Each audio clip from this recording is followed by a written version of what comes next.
Well, I'm so excited that you're here tonight. What a joy to be with you here from San Diego. We are just traveling around and looking at what God is doing in the United States right now, and it is literally incredible to see the work of His hands across the nation right now. So thank you for being part of that. I grew up in a family of educators, and back in the day, people would pray over us in school.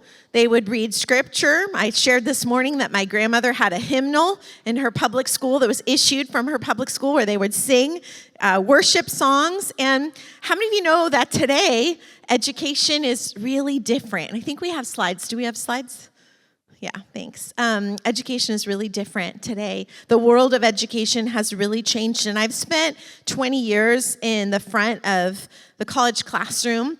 And that's where we see really the cumulative brokenness of American education. And so I wanted to be part of the solution.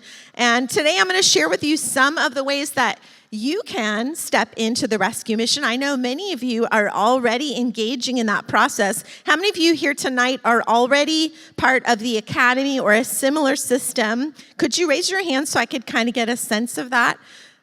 Okay, thank you so much. That really helps me to know kind of where to go with that. Well, I have a few resources for you. They're on the screen. This is my latest book, which is Outsourced, Why America's Kids Need an Education Revolution. I have a radio show and podcast, and a lot of the chapters from the book are on there, so you can go on and listen to that if you prefer to do it that way as well. And then our university model is on there, CVCU, that's Chula Vista Christian University, is on there. And we have classes, we have a training center for homeschool academies across the nation, and I'll talk a little bit more about that. And if you're here from another church, you can go to the Start an Academy tab, and we will help you start your own rescue mission right at your church. Well, there have been cultural prophets like George Barna and Ken Ham and Neil Postman who've been warning us that there's been a storm coming, and that socioacademic storm is now upon us. We are seeing the tragic results of that right now. We're seeing hive mind methodologies where kids are taught not to think creatively. They're taught to think, conform, group think. Their genius is not being stirred up. They're having to think and conform to a world system. And the Bible tells us not to conform to the pattern of this world, but to be what? Renewed by what? Yeah, renewed. Our mind would be renewed by the Word of God, ultimately. And that's really what we want to see happening in this generation. I talked this morning about Plato and his admonition, and this picture on this next screen I really think sums up what the kids are being taught. Some of you will recognize that image. I won't say the whole piece aloud since we have a mixed age crowd, but this is what's happening in my city in Chula Vista, these types of teachers, and this is actually we have teachers from our public school that actually dress this way, for those of you that know what that means, and are reading stories to our kids in the public libraries, and they're actual public school teachers in our city. And so Plato, I shared this morning his two most challenging questions. He said every culture must ask these two questions: who is teaching the children, and what are the children being taught? And I think this picture really sums that up powerfully. We see the brokenness, we see the shift, we see the 12 toxic traits that I'm going to talk about a little bit tonight. I saw students at the college level who were living in their car, and they were amassing $130,000 debt. And that's obviously not a responsible model of education. I saw students who were really smart shrinking back and being bored in the classroom because they weren't getting the challenge that they needed. They weren't being taught to the learning style that was their own, their God-given learning style. And I knew that education was broken. It's a sinking ship. I'm going to share a little bit about some of the sinking ship pieces and what's happening in the system, because if you grew up in the system like I did, I didn't become a Christian until I was 18. I saw it didn't seem as broken as it does now, and that's because the seeds were being planted back then, and now the seeds are a rich harvest, a ripe harvest for sure. One of those is, and we've seen the academic failure, we've seen I've talked before, and you've probably heard before, the most anxious, depressed, atheist generation in the history of America are Gen Zs and our alphas, the youngest generation coming up under them. This Marxist professing that has been kind of has taken root across the United States, started 30 years ago. It teaches that there are two classes of people, a victim and an oppressor, and you can never escape from either one of those. On my radio show, I interviewed an expert, Kevin McGarry. You can listen to his teachings on that if you go back to the podcast. But it's spawned this generation of kids that literally does think victim, oppressor mindset. And so it's this cultural conditioning that makes them think a different way, not a godly way. When we look at Gen Zs, which is the generation before alphas, born mid-90s to mid-2000s, they have higher rates of depression and anxiety than any generation before them. 70% right now say that they're anxious or depressed. And a survey of 20,000 kids said they are lonelier than any other generation. They spend about 65% of their time, their social time, on a phone. So they're interacting in a way that the brain wasn't necessarily designed to handle. And so even at the college level, we're having to teach them things like how to enter a conversation face-to-face, how to wait out a pause, how to shake a hand, how to really life skills that they didn't learn because they have been in these environments. 75% of Gen Zs have just extreme stress, and 40% of them say that they're so overwhelmed that they can barely cope. Now, one of the unique characteristics about Gen Zs is they have what Stanford has called duck syndrome, and that is if you picture a duck and it's kind of gliding along, chill on top of the surface of the water, but under the water, its feet are paddling furiously. And they say that they feel like this. Gen Zs say this, and this is a phenomenon that's been coined for them. A lot of that is growing up in a social media culture where they were expected to be perfect. The image is supposed to be perfect. And what's posted, of course, kids, is not perfect. That's kind of what we call the highlight reel. That's not reality. There's a high rate of suicide. I won't go into all the details just because of our mixed audience. But I saw this shift. In 2009, I was speaking to a group of parents. Back then, that was Gen Xers.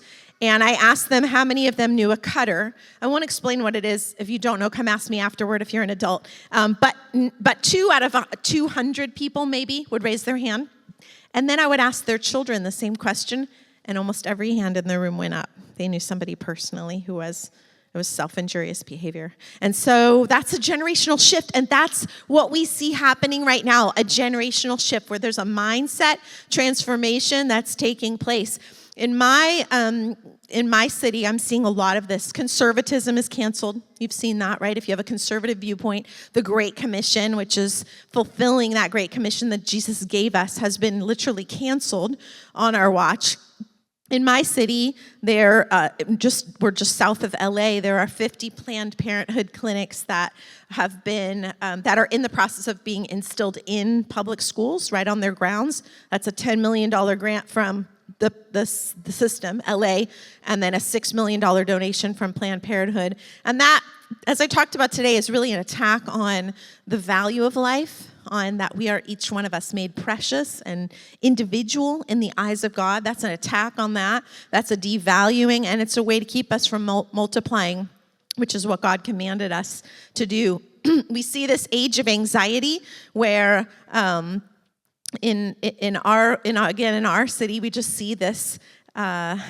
Kids are wearing bulletproof backpacks at the age of 7, and they're going into schools and getting trained of how to protect themselves. And I just think about a 7-year-old carrying a bulletproof backpack into a classroom. That's not normal, and it's not okay. And it's not something that we just keep looking the other way and pretending like it's okay when it's not okay. This exposure to chronic fear, in the book Outsource, I track the chronic fear and how that fear affects our brain. And being exposed to chronic fear really does change the way that we think. It can cause us to process memories differently. It can cause us to become defensive. It affects our nervous system, even our ability to love. And so exposing kids to chronic fear all the time is actually a tactic of the school system. It started back in the 80s. It was water. We're going to run out of water. Well, the same God who made the universe and knows every person and every hair on your head knows how much water he created. There's never been more water created.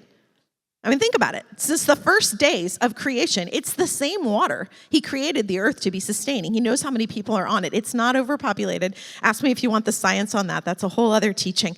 But this has affected children, and that's where it started. It started with resources, and then the planet's going to burn up and all these things. And so there's a constant sense of fear that's being peddled. Fear is a manipulative technique to control the next generation. Quite simply, we see it in every tyrannical leader throughout history.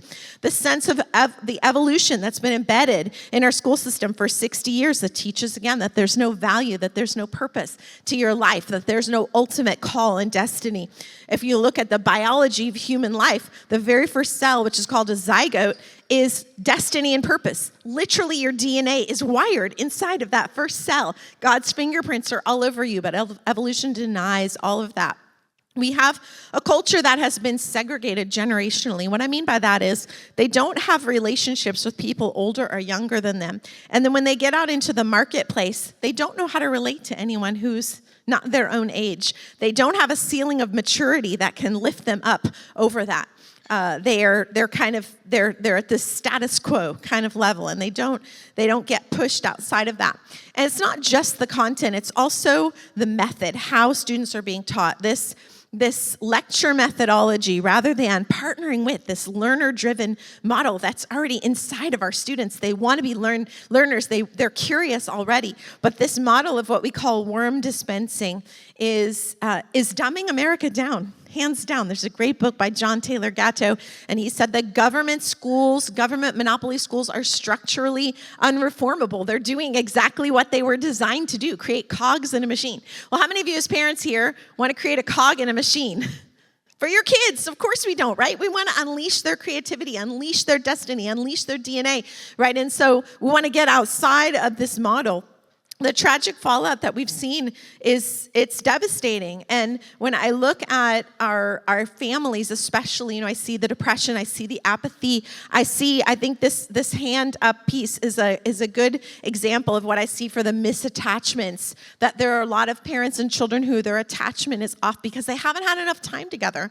The more time you have together, the more you can create that relationship. Think about your marriage. If you don't have time together in your marriage, what happens? You start fighting, right? Because you don't have that time. You go on vacation and the first 2 days are detoxing from the anger, right, and frustration. If you don't have enough time, and then once you get that time together, you start to build the relationship back up. It's the same with our kids. The further we are apart time-wise, the more we're going to fight, the more we have those frustrations. And so we need to heal that. We need to heal those attachments. Especially my big concern right now is this maternal misattachment piece that we're seeing. I shared a little bit about this morning, and I talk about it in the book too, but this brokenness in attachment. Our parents who step into the academy models, this is one of the first things they notice. They realize that they don't really know their kids that well. They don't know their learning style. They don't know their favorite books or stories. They haven't really spent a lot of time reading or investing into them. And so they begin to feel this heal. As they sit together and read together and study together, they begin to feel this process heal. And I love that verse from Paul where he's talking to the Corinthian church and he says, open wide your hearts. We're not withholding our affection from you. And our kids are the same. They're crying out for affection. They're not withholding from us. We're withholding from them. And so we really need to step out in that. And I think going back to that question, who is teaching the children and what are they being taught? Noah Webster, who wrote the nation's first dictionary, said this. He said, education is useless without the Bible. No point. Noah Webster. John Adams said, our Constitution was written for a moral people, and it is wholly inadequate to the government of any other. When you think about our nation's public schools, which have dissected the center point of wisdom, the fear of the Lord, from the content of education, when you think about the performance, students in our nation's schools are performing at the lowest across the globe today. That's because, again, we've removed that center point that's so important. That is the fear of the Lord. And maybe you're wondering about your own family. What are some of the signs that maybe there's a brokenness? Maybe there's a lack of reaching our full potential. That parent misattachment piece where there's constant arguing, that can be one of those signs. A child who's bored with life. Children shouldn't be bored with life. In fact, in our home, if you say you're bored, that means you have not enough chores.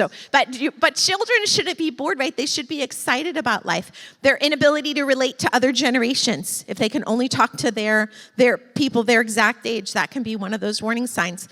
Peer-driven behavior, that they care more about their peers than their parents. Addiction to cell phones. I know this is a big one today.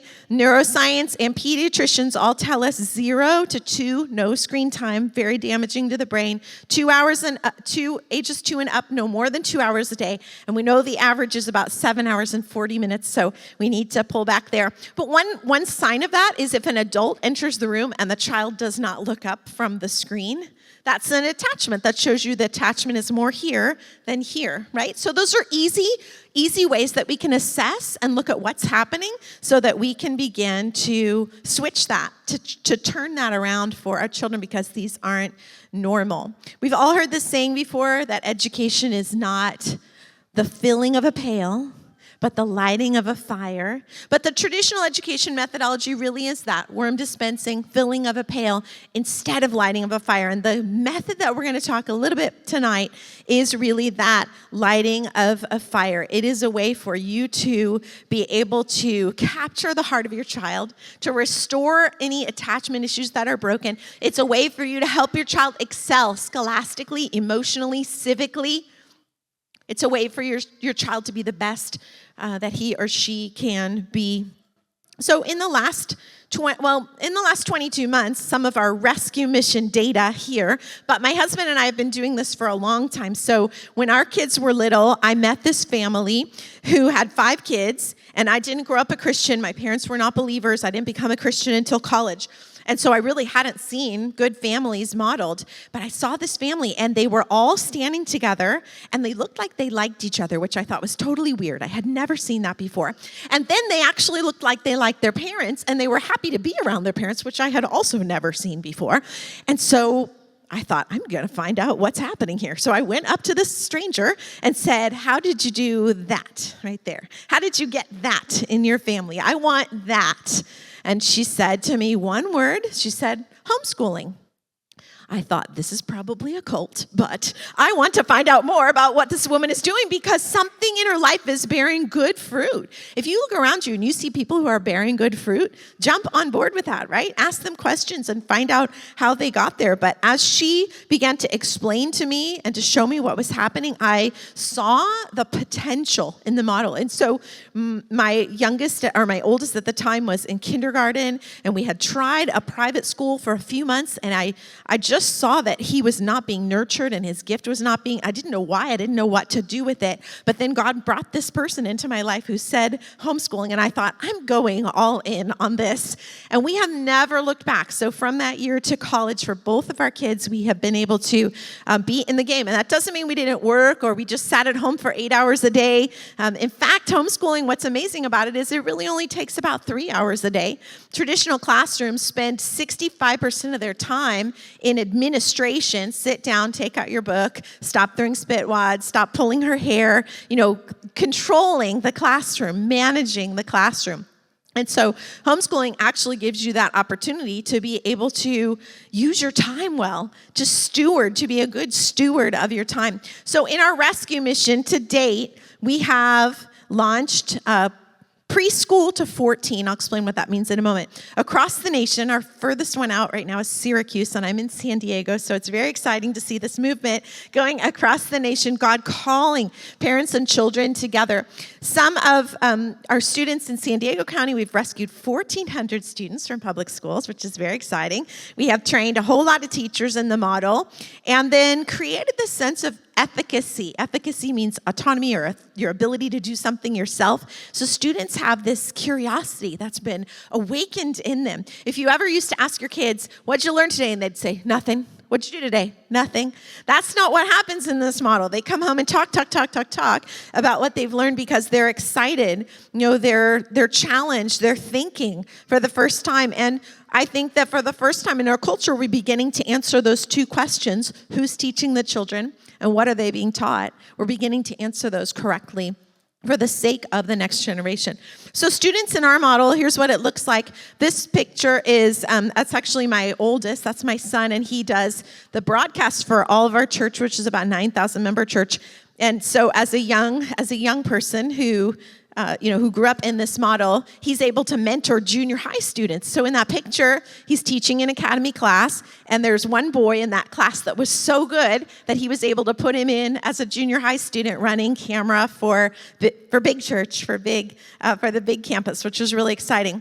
But some of the tremendous benefits we see for students, they score higher, 37 points on average on national standardized testing. In fact, most of them say, "Are you sure you had the right grade for this? This test was so easy," because the state standards are really low and our standards are higher. So don't let people tell you that, or don't think to yourself that the scoring is going to be lower. They're going to do better academically. There's socio-emotional benefits like 3 to 5 grades higher in maturity. They're performing, they're more civically engaged, they have stronger relationships with anybody younger or older. They can talk to somebody 5 to 95, which is a great benefit. And of course, spiritually, this model is the least likely of all models to walk away from the faith. That's just an incredible return on your investment, on your time, that they're going to stay the course, that we're going to make disciples that make disciples. When we look at the parent, the benefit to the parent, a lot of people get in the rat race and they spend their mornings rushing, and hurry up, get your breakfast, get dressed, get in the car, let's go. I know parents will tell me that's like the worst side of them is morning mom is the worst side because they're frustrated and everybody's on this rush schedule, and it takes you out of that rat race. In fact, developmental psychology shows us that starting school after 9 or 9:30 is actually much better for the student's brain, and we see a drop in juvenile delinquency, an increase in grades and participation if they just get a little more sleep. A lot of kids are sleep deprived, and they really need that extra sleep in order to be able to function effectively. So we do them a favor when we slow down a little bit. It restores the voice of the parent to its rightful place. It restores the heart. It takes away that peer-driven model and replaces it with a healthy parent-driven model, which is so powerful. I want to share a few quotes from some of these are real parents who really went to academies, who are really involved, and some of the things that they've said as a result of being there. One parent told me, "I didn't think I was capable of homeschooling." Has anybody felt that way? I didn't think I was capable. That's usually the very first thing that parents tell me. I didn't think I was capable of homeschooling, but now I realize I am, and I have great support of moms. I am growing in how I handle challenges and learning and conflict management. All of her life is being shifted as a result. Some said, "My daughter's so happy. Her attitude is better. It's easier to get her to do work. This is a godsend for me. My children were disengaged." This parent told me she had a 15-year-old, and he came and he visited, and he had his hoodie over his face. He was depressed. He was hunched over. And in just 6 months, his life radically turned around because he was around people who believed in him, poured in him, spoke life into him. And that's really what the model does. One parent said, "Our kids are more cooperative at home. They're more independent. They master their tasks. Their engagement with schoolwork at home has improved dramatically because the system helps them to care about what they're learning. It's not just some remote fact. It's something that really is going to challenge them and change them." So a few things about our model and how we work, and then I'm going to open up for questions in just a second. But this is one of our classrooms at the university. Pastors Jonathan and Pastor Joanne got to come in and see us in this circle. But this is how we function from preschool all the way to college, is this circle. We call it a Socratic Circle. It's really a Jesus circle, how he taught as well. But it's based on questions. So these students will be led. This was a local politician in our area, and he came in and did a class on whatever the topic was. But they had assigned reading they had to bring to the table and share about that. So we're mentor driven. So creating a circle instead of a row environment actually facilitates relationship. We're inquiry based. That means that the professor, the teacher, the coach is a guide on the side, not a sage on the stage, not a person who's performing, but a person who's trying to draw greatness out of you. Our classes are faith-fueled, and that means that everybody who gets in front of the kids, whether that's from all the way from a coach to a professor, has a biblical worldview assessment, and they believe the Bible as the infallible written word of God. Luke 6:40 says the student will become like the teacher, and so many of us could go back to that picture that I showed you of the person in costume. You know what the costume is, parents, teaching children. Who's teaching our children, and what are they being taught? We're virtue-minded, and that means we focus on the good, the noble, the beautiful, not just the broken, not just the bad stuff in culture, the good stuff, the beautiful stuff. Think on things that are, right? Philippians 4 tells us. So we think on those things. We talk about those things. And at the college model, we're debt-free. So we're a debt-free college program. Students who are in any of our academy models have the opportunity to start college their junior year of high school on their academy campus through our system. So we have a group of 5 at each campus, and we bring in the message and we talk in a Socratic Circle. So students have that opportunity to do that here. And that Luke 6:40 model that we're trying to break through, and that is the student will become like the teacher. We use targeted approach like Dr. Brian Thomas teaches that he's a paleobiochemist, so he works with dinosaur bones, and he digs them up and shows their recency, that creation is young rather than old. It's pretty crazy. So we went to the Grand Canyon, and he showed us that. So we're trying to break off that spirit of evolution with that. We have Dr. Jim Garlow, who's just a tremendous political leader, helping our students get engaged. And then we have people like a really wonderful attachment theory professor who's helping our students learn healthy attachments, how to create that right relationship with their parents. Education should be transformative, and the truth is that it is transforming something. And what you want to do in your families, think about what form is transforming. Are your students, are your children getting more and more like Jesus? Are they exhibiting more and more of the fruits of the Spirit, or are they becoming more like the world? And the more that they're around the world, obviously, the more they become like the world. So what can you do? What are your options? Well, first, you can step out in the state legally and you can homeschool on your own, same as in California. You can have someone help you with records. You can join an academy like this academy, like Creative Academy, that will come alongside you and support you and encourage you. You are not alone. You can reach out. CVCU will help you. We'll walk you through private school affidavit filing. We'll walk you through best methods of testing. In your state, it's required. It's not in ours, but we do it anyway just because it makes the kids feel so smart because it's so easy.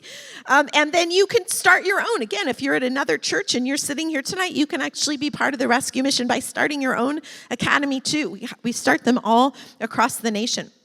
Here are those resources again for you. Again, you've got the book data, but most of the book is in my podcast too, so you can go in and listen to that podcast and get equipped. But you are here because you care about your children, and we are here because we care about your children and the next generation and the trajectory of our nation. And all of my experience as an educator, 20 years, all of my college degrees, and all of my time as a parent really have convinced me wholeheartedly that this is the model that's going to shift the next generation. And so if we want to see change, if we want to see long-lasting change, then we want to see parent involvement. And I believe the academy model that bridges the parent-driven model of education, but gives our kids some healthy benchmarking opportunities, healthy community. I believe that this is the way that we can flip the American classroom. So I'm so excited to get to talk with you tonight. We are going to open up for Q&A, and we're here to support you. The Academy model is here to support you. You are not alone in this. You have great community around you, but we're going to equip you. We're going to empower you so that you can do what you feel like God's calling you to do. So let's open up for questions. I think somebody's coming up on stage with me for questions. No? Okay, that's fine. All right. Throw them out. One question I'm always asked is, will my kids be weird? The answer is, if you are weird, then yes. And Dr. Lisa, I have some questions, if that's Super, okay. Go for it. Can we give Dr. Lisa a big God bless you? Questions. Was there any other parents watching that going like, I can't write all this down. This is so amazing. We're going to make sure that we get that information emailed out or tonight's video sent out to you. How many parents would appreciate that? Because how many people know it was like so valuable? My thumbs were like breaking back there trying to write down all the wisdom that she was imparting to us. But, as a a dad with 8 kids, and my wife and I were sitting back here, and our kids are also in the academy. Some of the questions that we have, that we hear from other parents is, can we do this? Do we have what it takes? Are we qualified to teach our kids? And if so, if we are qualified to do that, sometimes we're trying to figure out our schedules, and mom's working, dad's working. Can you speak a little bit to some of the strategy and things you've put in place, or some of the advice you can give to parents to encourage them that they can do this, and some of the things that even you and your husband did to make it work as you homeschooled? Yeah, it's a great question. Well, first of all, you're qualified, you're capable. God says you are, and that's the only stamp of approval you really need, is God's stamp of approval. But he clearly gives us this. He compels us to be able to train up our children, and he says that he's equipped us with everything we need for life and godliness. So here you are in a community that's around you to support you.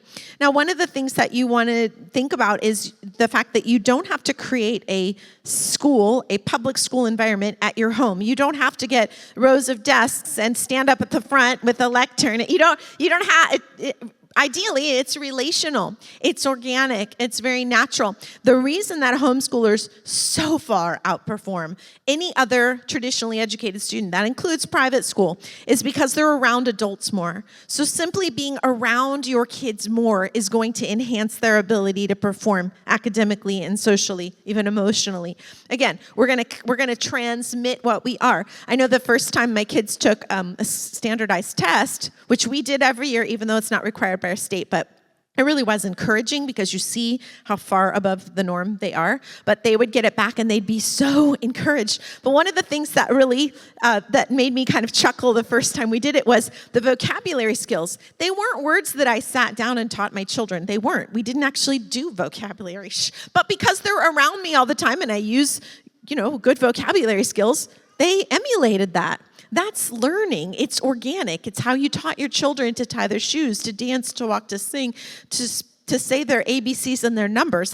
We're didactic. In fact, if you look biochemically at women and men, women have a didactic nature. That is a teaching nature instilled in them. You can watch the way they play from childhood on. You can watch moms and dads with a baby. They have this didactic nature. It's actually wired in us. So my husband and I did tag team approach. He is a pastor. I'm a professor, now college president. And so we tag teamed approached. We just graduated our youngest. She started college a year early at CVCU. But we shared the load. So he did some classes that I didn't love, and I did classes that he didn't love. And what we loved about that, we both grew up without a parent. I grew up without a mom. She left when I was in 3rd grade. My husband's dad left when he was 2 years old. So we each always kind of felt like we got a little ripped off in the growing up years. And so this model gave us the opportunity for our kids not to have 90% of one and 10% of the other, or 100% of one and 0. It actually let our kids have 50% of time with us scholastically, which was a really cool model because they have traits of his that I wouldn't have been able to develop. Like, he's an incredible musician, a great drummer. Like, they have these skills inside of them that he was able to foster because he spent time investing in them. We talked this morning about the amount of time the average dad spends 15 minutes a day alone with one child, and that's just not enough for discipleship. So this model really gives you that ability. If you're a structured person, then you create structure. Create lists for your children to check off and let them follow that structural pattern. If you're a more laid-back person, you don't have to be something that you're not to educate your children well. In fact, one of the greatest things about homeschooling is that there's freedom. There's such freedom. You don't have to be a carbon copy of anyone else. You don't. You have to figure out what's working for your family and what's working for your kids, and you press into that. You pray for wisdom and revelation, and you press into that, but you have freedom. You have freedom from not having to teach the nonsense that the state is trying to peddle on your kids. You can literally cut that off, and your kids are going to be better for it socially, emotionally, and academically across the board. You can do this. You're qualified. You're capable. You can do this. Come on, so great. Come on, you're qualified, right? I have just a couple more questions. Being in an academy like this, a lot of people in the room have never been a part of an academy like Creative Academy. Some people feel like, what is this? Is this just a less expensive private school and I kind of just give you my kids and pick them up and then it's like, oh, you're not teaching them. What's going on? And really, can you just speak to the model of this as the parent is the teacher and our coaches in the classroom are the guide on the side? And then I even got asked 2 or 3 times from parents in the room this evening before we got in this room is, what's my involvement? How important is it that I'm involved even here at the Academy? Can you speak to the heart of that? Absolutely. So when we look at kindergarten through college, there is one predictor of success. Doesn't matter your income, doesn't matter your age, doesn't matter any other socioeconomic factors. The one predictor of socioacademic success is an involved parent. K to college. This is why the private school model for most students is not effective and they don't retain their faith when they graduate. In fact, they leave church just like the public school students do when they graduate, and that's because parents are not involved. So our model is a parent-driven, parent-involved model. The parent is holding the steering wheel. The parent is driving the bus. We are here to come alongside you, help you, partner with you. So it creates this model where you have the best of both worlds. You have the attachment with your child. You have the ability to speak life and hope into your child. But you also have the support of this community who is going to equip you and empower you, but not replace you. So that's the difference. So the outsourced piece, that was the title of my last book, is outsource. And the reason for that is because that's what's happening in this generation. Parents are outsourcing their kids to the lowest bidder. And the lowest bidder is the public school. So because we don't want to invest. So what we've done is we've created a model that's very financially affordable. It's a flattened hierarchy. It keeps the cost very low. It's nothing like the cost of private education. But it requires a partnership. It requires the parent to drive the bus and us to come alongside the parent. So the expectation that it's just a drop-off model where we aren't involved, it doesn't create a healthy community. And excuse me, the other part of that is that we want your gifting. We want your talent. We want your genius in the classroom. We want you to be present and pouring into. Everybody sitting in this room has some unique and wonderful gift that you could be pouring into the classroom. Even if you come in and you pray over students, you sit in a circle with them, you encourage them, speak the word over them. That's a gift. That's a skill that you can bring to the Creative Academy classroom. We want that. We want to empower you, want to equip you, but we also want to receive from you, right? If you're just a swampy, I saw a lot of swamps when we were flying over this area. We don't really have swamps so much in California, but a swamp has no outlet, right? I mean, it's just water coming in, it's just sitting there stagnant. That's what happens to us when we don't give out. You're in a church that's pouring into you. I saw it this morning. It's pouring into you constantly. And if we don't give out, right, we become like those green swamps, right? So we want to give out. That's what the Academy does. It gives you the opportunity to receive as well as to give. But the expectation is that, like Pastor Jonathan said, we're a guide on the side. We're a coach. We're not replacing you. We're not the sage on the stage. We're not doing everything for you, but we're here to help you. I know that it's hard. I know it's hard, and I know it's a big adjustment, but when you look at the long-term gain, what happens in the long term, and you think about what this environment's going to be like in 5 years, in 10 years, as a result of your sacrifice, as a result of you stepping into the education revolution, you're transforming culture. So a small, our light and momentary troubles are achieving for us an eternal glory that far outweighs them all, Paul said. So we fix our eyes not on what is seen, but on what is unseen, because what is seen is temporal. What is unseen is eternal. And I think that's a good word for some of us here tonight, is we're going to put our eyes on, I know it's going to cost us. I know we're going to have to make some sacrifices of our time.